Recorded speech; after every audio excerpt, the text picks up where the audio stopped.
કવિ સિતાંશુ યશસ્ચંદ્ર. મને તો ગમી ગઈ છે આપણી ગુજરાતી ભાષા. મને તો ગમી ગઈ છે આપણી ગુજરાતી ભાષા.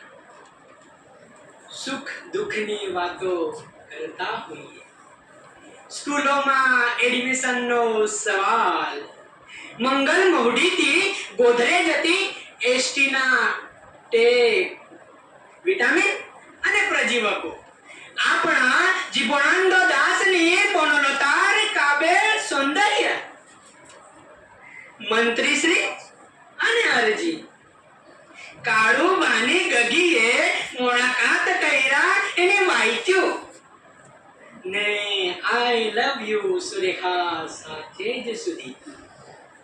અને એ હજી તો અપરંપાર સુરાવટમાં એનું સંગીત સાંભળ્યું છે મેં.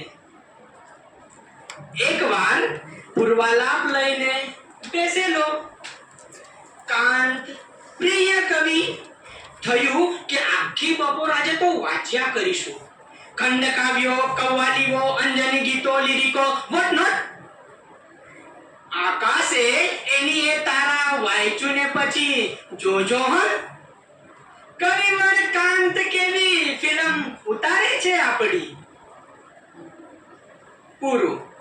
પૂર્વાલાપનું આપણું વાચન પૂરું ને અંદરથી ડૂટી પાસેથી ઉભરાયા કરે હાસ્યના પરપોટા રહી રહીને. મને તો ગમી ગઈ છે આ આપણી ભાષા. અઘરી છે પણ એ ઉચ્ચાર સાંભળવાની પણ. ગજુ જોઈએ જોઈએ માણસાઈ જીવન ભર. ભાષા માણસની માણસાઈ છે. પશુઓ બોલી શકતા નથી, માણસ જ સાર્થ શબ્દ ઉચ્ચારી શકે છે. એમ ભાષા શાસ્ત્રી કહે એની આ વાત નથી. ભાષા બોલવી એમાં માણસાઈ હશે. માણસાઈ છે બોલેલું સાંભળવામાં ને ન બોલેલું પણ. કઈ રીતે ઉછરી હશે આ ગુજરાતી ભાષા? કેદખાનામાં ગઈ હશે નરસિંહની આંગળી પકડીને. એ કોટડીના અંધારામાં ઘૂંટાયો હશે એનો ક, ને પછી બીજે દિવસે ભગવાનના કંઠમાંથી માણસના ગળામાં સ્થળાંતરણ કર્યું હશે. સોનાના હારનું સ્વરૂપ લીધું એને. ગળાની બહારના ભાગ માટે એ તો મિથ.